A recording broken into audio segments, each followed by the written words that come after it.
So wala pa kami kaabot sa area mga koys, kay may nagasugata na sa amon nga mga layaw nga mga unggoy or amo. Sa una daw mahadlo ka pa sa ila, kay base awayon ka or dumugon, pero hindi gali sila amo sina. Kabalo na gali sila makighalubilo sa mga tawo, labi na gid kung may dala ka nga pagkaon or saging para sa ila. Siling naman sang caretaker dire, ang iniko nga mga unggoy sa una, ari na gid ni sila dire nga area. Kag tungod sa ila kadamo, nagapanghalit na ini sila sa mga tanom kag mga uma dire. Amo na ang rason nga ginahunting man sila sang mga tawo, especially ang mga mangunguma, kay nagakaperde ang ilang mga tanom kag hindi lang ina nagasulod pagid gali iniya sa mga balay. Kay biskan ultimo sudan mo sa lamisa, ila pag iniakwaon kag kaunon, amo ina kasalawayon sang una ang mga unggoy nga ini.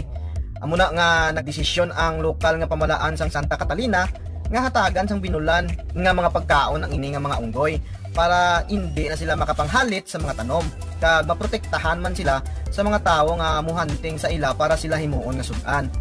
Bale puwerte na gid ini sila kadamo diri. Sobra 100 kabilog na sila diri nga galayaw. So bale kung magkadto ka diri, ginapangabay gid sang mga taga dumala diri nga magdala ka gid sang pagkaon para sa unggoy para mapakaon mo sila kag mabanding. Kay suno sa ila, hindi magpalapit ang unggoy sa imo kung wala ka dala sang pagkaon nga para sa ila.